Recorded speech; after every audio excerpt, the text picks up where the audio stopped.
My name is Tim Fahey. I'm the managing partner for Deloitte here in Newfoundland, Labrador. I'm also an audit partner as well.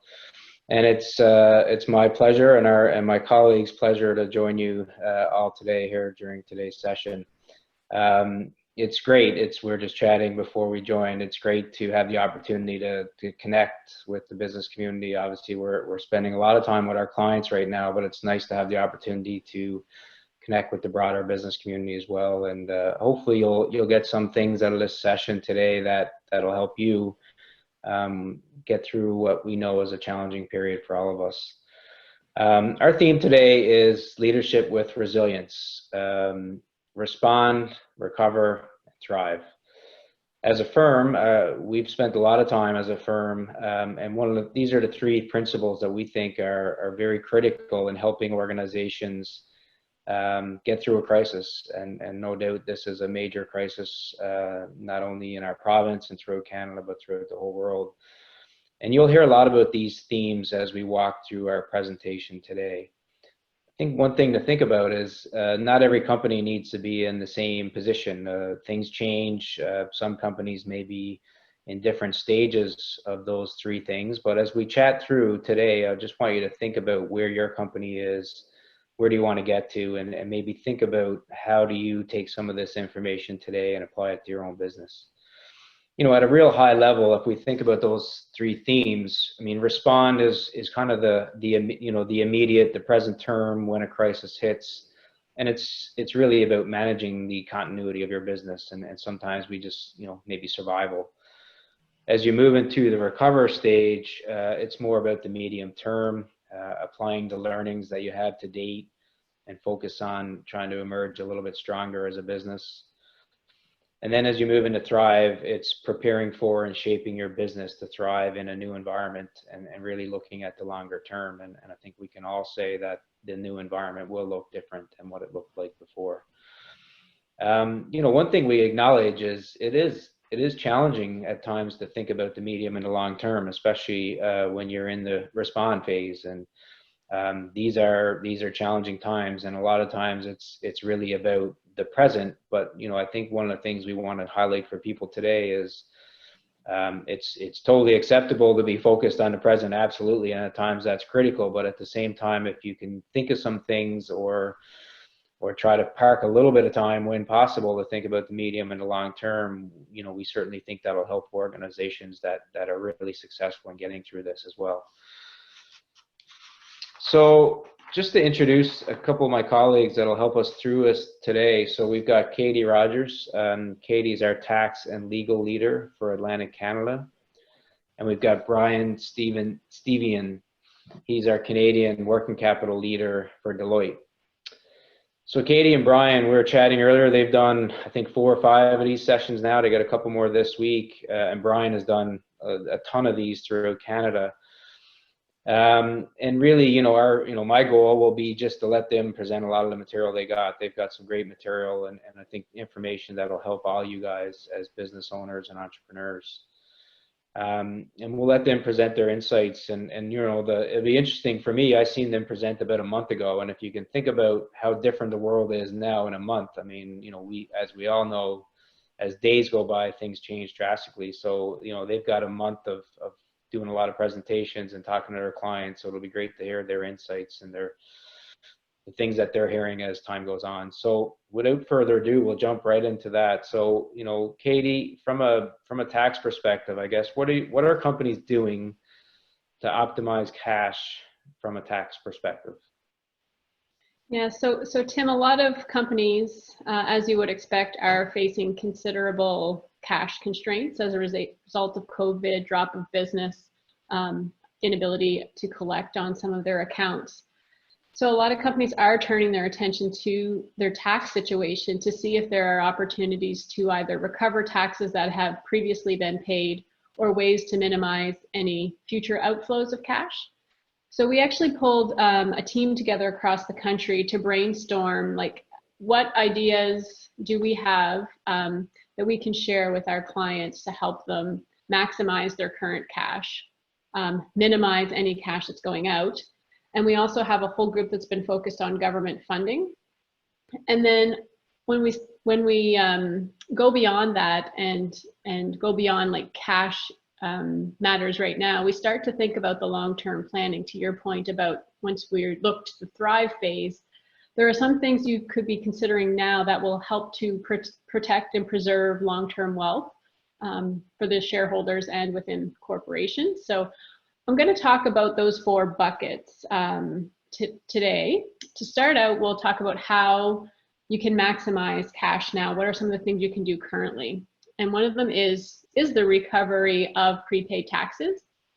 So to the extent you haven't yet filed your 2019 tax return, if you were expecting a refund because you overpaid on your installments, we are suggesting to our clients that they complete and file those tax returns as soon as possible to get that tax back as soon as possible.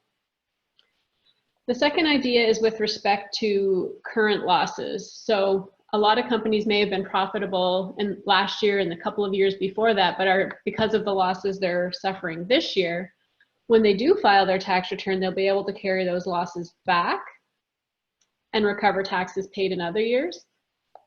So in order to accelerate that, the idea is to find a way to trigger a short year end so that you'll have a year end sooner rather than later, and then you can claim the recovery of those taxes quicker. The other thing that you can do as you're preparing and looking at your 2019 return, if you haven't already filed it, is are there additional deductions you can take? And specifically where we're seeing deductions that maybe weren't considered before is with respect to inventory and accounts receivable. So if, for example, you had an account receivable at the end of December 2019 and it's still sitting on the books now, almost the end of April, it's a pretty good chance that there's a collection issue with that receivable. Therefore, you could claim a deduction for it on your 2019 tax return. And same thing with inventory. It's important to look at your inventory and determine whether or not there are any valuation deductions there. And then a third area where we're seeing some companies spend more time than they normally would is with their fixed assets, especially if they've had significant capital additions in the year, making sure that they've got them in the proper class and determining whether or not they're claiming all input tax credits that they're eligible to. The last point here is with respect to life insurance policies. A number of companies, private companies, do hold life insurance policies within the corporation, and oftentimes there's a significant amount of cash surrender value in that policy, so there are tax efficient ways to get access to that cash if you need it in the business. The second bucket is with respect to minimizing the cash that's going out the door. And so there's a few things to consider here. And one of them is the suspension of installment payments. So the CRA and many of the other jurisdictions have deferred when tax payments are required to be paid. So installment payments don't have to be paid until after August. So that's something that I think everyone I've talked to stopped those payments right away. So I think everyone knows about this, but just in case you don't, that's one thing to note. And then the second point is, even once installments do have to be paid again starting in September, you should take the time to project where you think you're going to end up from a tax perspective for the year, because if you're going to end up in a position where you're not taxable, then you can minimize or not make any installments anyways, even though the deadline is back into effect. The third point is we have a lot of clients who are reevaluating the compensation packages, mostly at the executive or leadership team level. There is a wage subsidy, and we'll talk about that, and that's very helpful. It covers 75% of wages up to a certain amount, but then for companies that have a number of higher paid employees, they're looking at other ways to manage cash flow around compensation. So they're looking at different packages that could include deferred compensation, as an example. And also looking at ways to minimize other things that are going out. The third bucket is government funding. I'm not going to spend too much time on that right now. I've got a whole other slide that we'll devote to that. So I'll skip over that and then talk a bit about long-term planning. So right now, the market values are depressed because of what's going on, and valuations of companies are in a lot of cases a lot lower than they would have been just a couple months ago.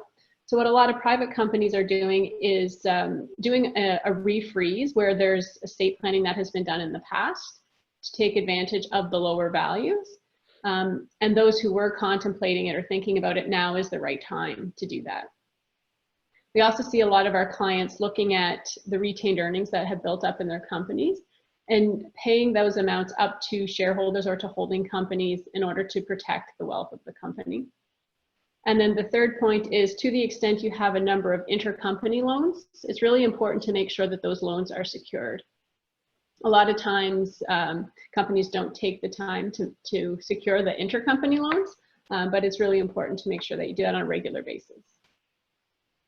So Shaylin, if you don't mind going to the next slide, I'll talk about the government funding. This changes on a daily basis, so I don't have a laundry list of all of the programs because it literally would be a full-time job keeping it updated with all the appropriate amount of detail.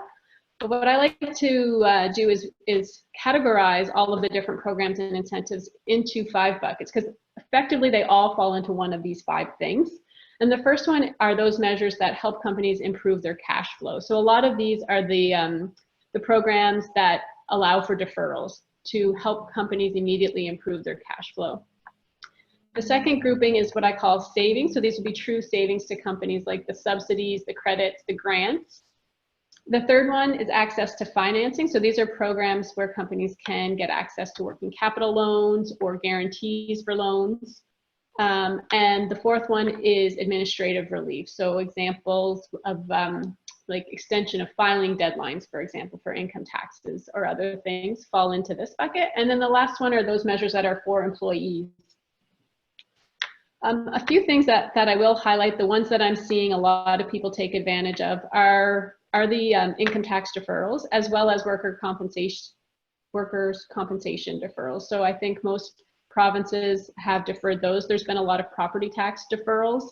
Sometimes it's automatic, sometimes it's case by case, and in some provinces, property tax is administered at the municipal level. So you have to look to see if the municipality that you're in is allowing for a deferral right now.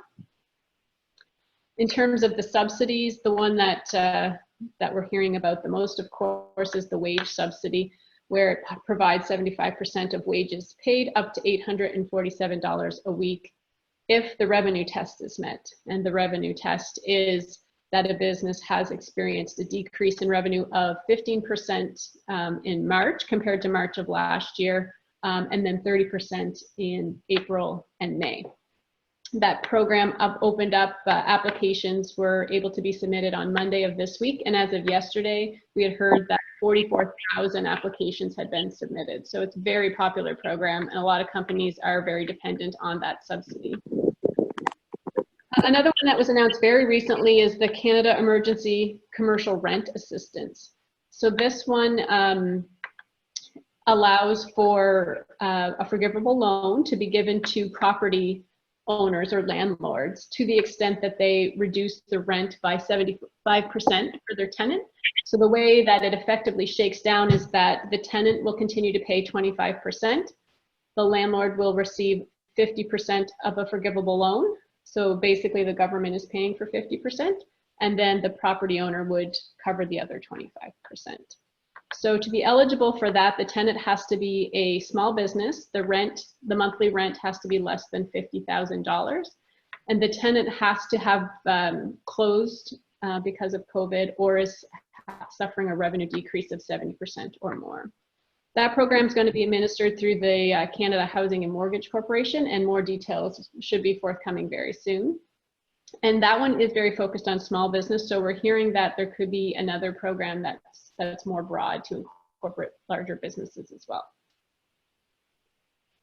Specific to Newfoundland, there are a few programs that have been announced provincially.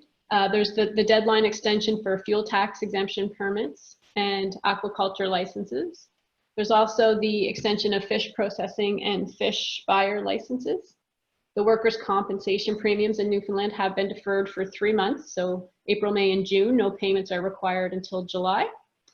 And then the Department of Tourism, Culture, Industry, and Innovation has deferred payments on any loans from them for up to 3 months as well.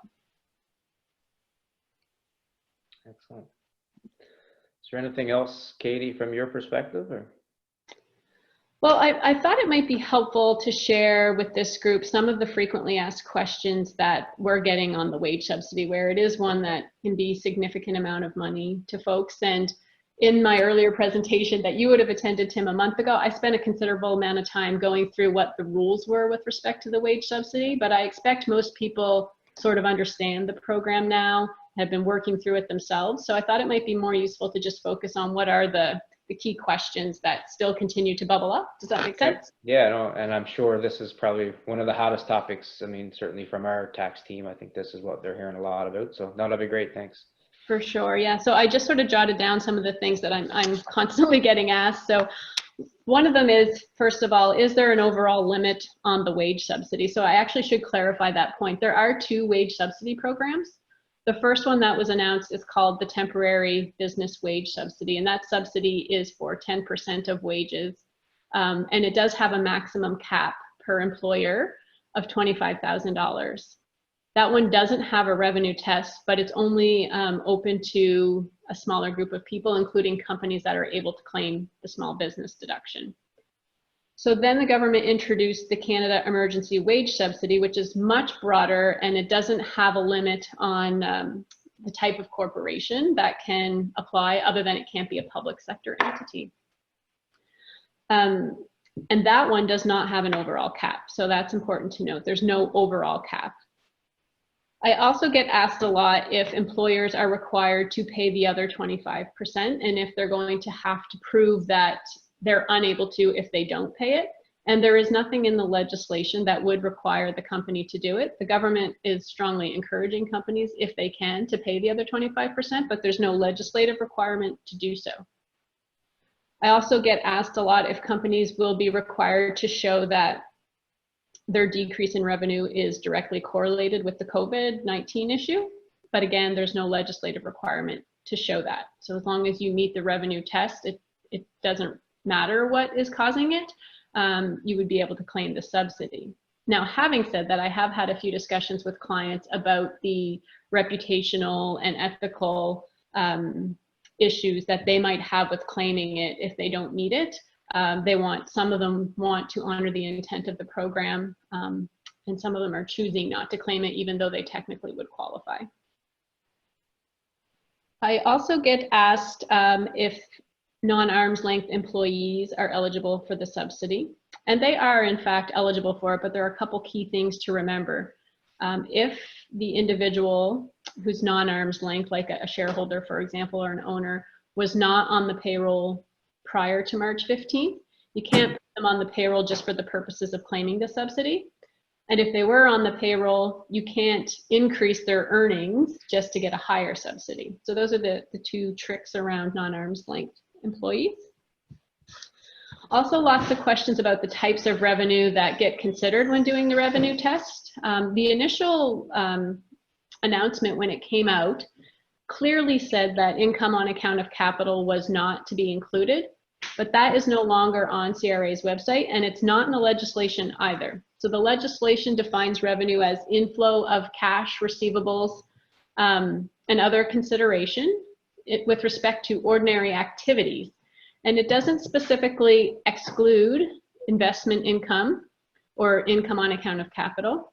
And it doesn't specifically require the income to be related to an active business. So there seems to be an intent to allow people to have a broad interpretation of what revenue is. Some of the other ones. Oh, the eligible remuneration and what that includes, and whether or not it includes commissions. I get asked that question quite a bit. So there are two types of remuneration that are important when you're doing your calculation of the wage subsidy. There's the pre-crisis remuneration, also known as the baseline remuneration, which is the average remuneration from January 1st to March 15th. And then there is the actual remuneration that's paid during the wage subsidy claiming periods. So the pre-crisis remuneration is defined as amounts paid during that period of Jan 1 to March 15th, whereas the eligible remuneration is amounts for services performed.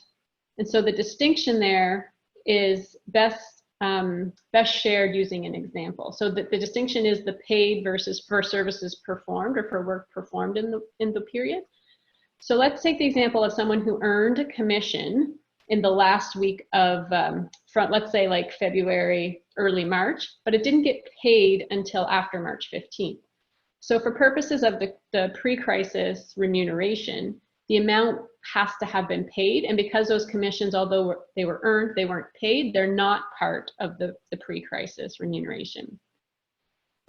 The fact that they were paid after March, but they don't relate to services or work performed after March 15th, they're not eligible for the wage subsidy because they don't fall into that bucket. So there is a bit of a distinction, and it's very important to make sure you understand what was paid and what the service, when the services were performed in which period. And companies are finding it tricky because their pay periods don't line up with the claiming periods per the program. And so there is a bit of a math that needs to get done to make sure that the periods line up. I think the other key one that I get asked, and I'll leave this at the last one, but we can certainly take more questions at the end, is when am I going to get my money? And so I mentioned that the program opened up on Monday. And so the goal is that any applications will be processed within 5 days, and then a company, within 3 to 5 days, and then a company should expect to see the check 5 days after. So it's basically like 8 to 10 days, a company should see the money going in their bank account after they've applied. So we'll see if they're able to keep up to their goal, but that was the timeline that CRA had stated they were going to try to work under. 44,000 applications. Yeah, that's a lot. And there's more coming in daily. More coming, yeah. By the Okay. minute. Well, thank you, Katie. You know, that's a great summary. And I should have said at the beginning, so we will have time at the end, or we hope to have a little bit of time at the end to take some questions. But if you do have anything you want to throw into you can see a chat box at the bottom of your screen. You could just type in a question as well, and we can keep an eye on that as we work through, and we'll also look at that at the end. So if you want to just put your question in there, by all means, you can do that. Or as I said, we'll open it up at the end as well. So thank you, Katie. I appreciate that. So next we're going to pass it along to Brian. And first off, I should formally apologize to Brian. Me and him made a pact last week that we're both going to show our beards, and we're going to do this presentation with our really cool beards that we have. But you noticed I've caved on him, and I will blame it on my family. They just couldn't understand how I would videotape myself with that beard I was carrying. So so my apologies, Brian. You look fabulous, by the way. I think you look great. Thank you, Tim. So, no, my pleasure. So, Brian, I mean, you know, I heard you speak last time, and you've been spending a ton of time talking to clients, helping clients through this process, and I'm sure it's been, you know, an amazingly interesting couple months. Why don't you just tell us about that journey? What the journey your clients are on, and experiences you're seeing over the last couple months. Okay, so good afternoon, everyone. Thank you for joining today's webinar. Hopefully you and your families are keeping safe and healthy during this challenging time. Yeah, the journey that we've been on, Tim, interesting journey to say the least. I guess if I went back 7 weeks when this pandemic commenced, the conversations that we were primarily having with board of directors and executive teams were around employee safety, so both front office as well as back office, business continuity plans, remote operating models, and reducing discretionary spend. All of these activities are still important today. They're ongoing, and some of them are changing daily. In fact, some of them may actually be with us for the rest of our lives. But if I fast forward to today, you know, with this pandemic being what it is, and the fact that we've got a financial crisis as well now, with the timing and scale unknown, the conversations have now shifted. Although I am having a few conversations around the new normal, or how do I reinvent my business, quite frankly, most of the conversations we're having around business diagnosis, how do I optimize my business so that I can preserve some value, and finally, how do I just survive? With that being said, liquidity and cash management is obviously top of most agendas. And liquidity, cash management is pretty generic. So I will focus on 4 key categories. The first one being cash flow forecasting, the second being scenario planning, the third being cost reduction, and the fourth being working capital optimization. From a cash flow forecasting perspective, if your lenders or private equity owners have not yet asked you for a 13-week rolling cash flow, the request is likely to come in the coming days. A number of the lenders that we're working with, in addition to the 13-week cash flow, they're also asking for weekly, or in some cases bi-weekly, accounts receivable and accounts payable reports. These reports outlining amounts that have been collected, potential bad debts, as well as any payments that have been made, and whether those payments have been made are critical to the business. We're also seeing some lenders asking now for monthly financial statements. So in some cases, these have only been asked quarterly, but now they've been asked on a monthly basis. In the conversations that I've had with the lenders and my clients, there are 3 key areas that I've noticed are sort of common. The first one is around what is the process that the company has implemented regarding payment runs and the payments they're making.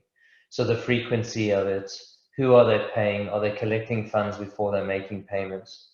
The second one is around their monthly burn rates. The questions that the lenders are asking is, pre-COVID, what was your monthly burn rate? During COVID, where you're at? And what actions have you taken to try and reduce that number? And then the third one is they really are digging deeper into the assumptions that are being used for the cash flows. When I talk about assumptions, they're asking what geographies, what customers, what products and services, what is the pricing. So they're really getting pretty analytical in understanding these assumptions. From a scenario planning perspective, most of my clients have put together either 2 or 3 scenarios. Typically you have a best case scenario, you have a middle of the road or conservative scenario, and then you have a worst case. In putting these scenarios together, there's obviously different data inputs that you're using. But again, just the assumptions around what you control and what you don't control are important. 4 key data sources that I've seen my clients take into account. The first one being economic data. So when I talk about economic data, I think about exchange rates, interest rates, commodity prices. The second one is around, were there any lessons that we learned from the prior economic recessions? Any applicable industry data? So have you seen anything with specific to your industry or what your competitors are doing?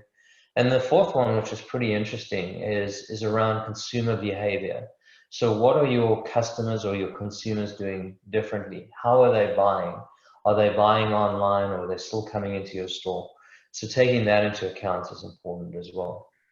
From a working capital perspective, I would say out of the 4 categories that you can see on the screen, most of the clients or individuals that I'm speaking to have really doubled down on working capital optimization. And when I talk about double down, I really talk about cross-training individuals, bringing more folks onto the accounts receivable team to try and increase the likelihood of collections. A couple of tactics that I've seen from an accounts receivable perspective include the first one, which it seems pretty common sense or basic, but ensuring that the invoices that go out are accurate. So have you taken into account any credits, any amounts paid already? And then following up that invoice with a call to your customer. Look, I'm not saying this is going to guarantee payment, but what it does do is it gives you, what helps you to proactively identify if there are any potential bad debts, and then maybe start conversations around payment plans. The second one in accounts receivable is around discounts. If you offer discounts today, you may consider offering a bigger discount. I've seen clients offer incremental discounts from 5% as high as 20%. If your customers pay with credit card, maybe waiving the credit card fees is another way to encourage payments. The third one that I touch on around accounts receivable is around the dispute resolution process. I do have one client who was receiving a number of complaints or disputes on invoices. And what they did is they did a deep dive into understanding what were the key themes. And once they packaged together what the themes were, they went and corrected it, and subsequently has led to an increase in collections. Maybe the last one that I'll touch on accounts receivable is around financing options. A number of the banks are still offering debtor factoring, so something else to think about.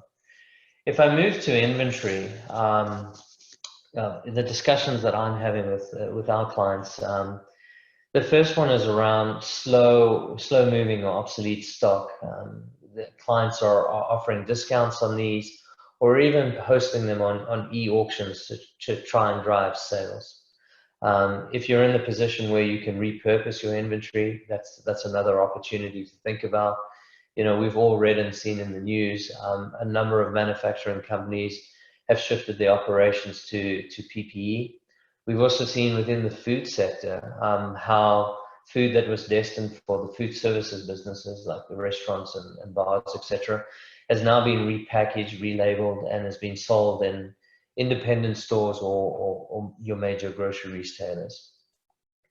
From an accounts payable perspective, key activities that I've seen amongst our clients include implementing a robust payment policy, so ensuring that amounts are being paid according to terms and are not being paid early. The second thing, which is a good tactic, is really about mapping your strategic vendors with your payment plan. I would definitely encourage each one of you to keep the communication open with your vendors, specifically the strategic ones, as you are going to need them post-COVID. So no point in burning the relationship now. What I can share with you is I've seen a number of clients who have not kept that communication open and unfortunately have received these nasty letters which have said, prior to us shipping you in the future, you are expected to get your balance current. Oh, and by the way, your days have changed from 45 days to 30 days. So highly recommend you have those difficult conversations with your vendors now. And then the third point that I must probably add to the payables is around exploring supply chain financing. A number of the banks that do offer this solution and are still open for business. And finally, the fourth category on the right-hand side, bottom right-hand side, is around cost reduction. I'll talk about it, sorry, I shouldn't be using my hands, but from payroll and a non-payroll perspective. From a payroll perspective, what we've seen is if you have any temporary labor or contract labor and they're not critical to the business, you should be releasing them. There are typically no penalties involved. The second one is around hiring freezes. Those should remain in place, and there should be no backfilling of any open positions. If any of you are essential services today, some of the tactics that I've seen, employers asking employees to take unpaid leave over a period of time, whether it's 4 or 6 months. I've seen employers ask employees to take reductions in their pay, anything from 20% to 40%.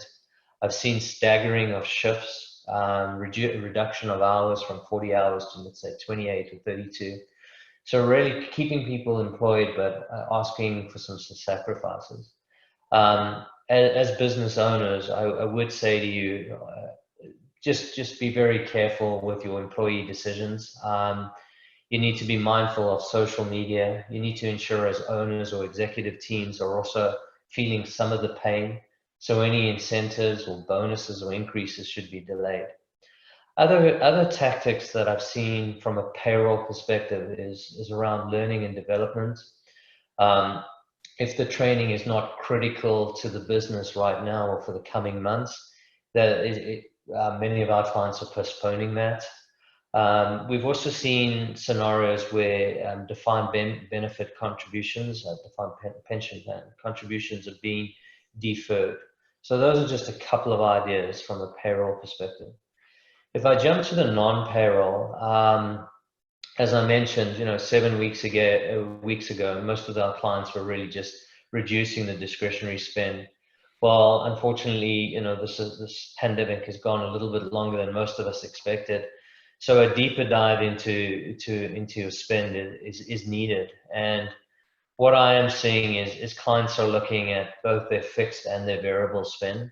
And from a fixed perspective, are truly challenging themselves on which of these expenses can I convert to variable or I actually don't need in my business. And I'll give you a couple of examples. A number of clients are questioning whether they need to own the asset or whether they should maybe start leasing it or renting it.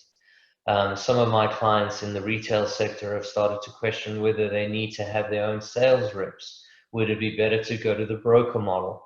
Or as we're hearing, digitization, starting to have visual sales rooms. I can tell you many of the banks are encouraging their customers now to use the self-support tools online. From a variable expense perspective, this is where we've seen obviously the deeper cuts, and sometimes it's the easiest ones to cut. But really, again, understanding what is the driver of that cost and how is that cost linked to your future business. And if it's not, this is the prime opportunity to discontinue it and not have it built into future budgets. And maybe the last point that I'll touch on there is around CapEx projects. It seems to be a common theme. Any CapEx project that is behind from a timing perspective or a dollar perspective is being reviewed and in most cases has been stopped. And then any new CapEx projects, really the lens that's been put on it, like the business case, has been heavily scrutinized to determine whether it's going to give us that return on investment in a shorter period of time. So yeah, again, just a couple of ideas from a cost reduction perspective. As Tim mentioned, I most probably could go on and on, but these are just a couple of ideas which will help you to rapidly, help with the cash flow position. So back to you, Tim. Thank you, Brian. I appreciate the summary. I mean, just quickly before we open up the questions, as a firm, one of the things that Deloitte has done is, I heard our CEO on a conference call a couple of weeks ago, and he said we probably put out more thought leadership in the last couple of months than we did, for the last year. It's amazing how much material we've put out. And if you go on our website, you'll see all kinds of thought leadership, and it'll cover things like the government incentive programs, the things that Brian is talking about, and many other things, and also things specific to industries that may be relevant for you. So I just like to highlight that. One of the things we also are doing, again, is trying to recognize that there will be a period of recovery. It might not at times feel like recovery is going to come, but obviously there will be a period of recovery, and we're now seeing signs across the country of provinces loosening some of the restrictions and certainly trying to get business back up. And obviously one of the key priorities for all governments across Canada will be private business and stimulating growth and getting the economy back. So one of the things that our team did, and it was a combination of our artificial intelligence team nationally and our economics teams, and they started thinking about this very early on. They wanted to think about, well, what tools could we put out there for our clients and for our teams to think about what does the recovery look like, and they come up with an economic recovery dashboard. I just got a couple quick slides to show what it is, but ultimately it's an up-to-the-minute insights, and it consolidates latest health information, economic, financial activity indicators of economic rebound and recovery, and it also includes economic indicators from our chief economist, Craig Alexander. And really just going to the next slide, I mean, just as an example of some of the screenshots from the tool, it's a live tool that you can go on and look at the website. This is the section on financial and economy, and it again has indicators such as the GDP, the equity markets, the commodity markets, and you can kind of sort it by country, look at different regions that might be important to your business, and you can also do a deep dive, so you can look at the TSX composites, the US financials, and really hopefully start seeing some trends. Obviously some of the trends you'll see there in some of the charts, and a lot of them look like this. There's some sharp declines, obviously, but you'll notice in the last 7 to 10 days, we're starting to see some increases. So although a ways to go. Again, some positive signs of, you know, the start of a recovery, hopefully. Just going to the next slide, this is more of the economic indicators. So, you know, you're looking at things like employment rates, average weekly hours of people working retail sales. And again, you can go into a deep dive into each one of these just to see what the trends are looking like. And, you know, I mean, ultimately these tools and all the information, there's a ton of information out there. I mean, as we all know, the amount of information we all have access to now is more than ever. And none of this is ever one thing is gonna solve anyone's problem, but what it can do is position companies with, you know, more information that they could apply to their business as they're trying to think through not only, you know, the recover, but the respond and the thrive. You know, it gives you more data. It allows you to look into different markets. It allows you to see some of the trends, and then will hopefully provide you and your teams a little bit more, you know, good information to make some big decisions that you're making as an organization. So just one of the many tools out there, and there is a lot of information out there. So I'd encourage people, as you know, recognizing there's a lot on everyone's plate, but you know, hopefully there's some data out there that can help you as an organization and your team as well. So that concludes, I guess, the formal part of our presentation.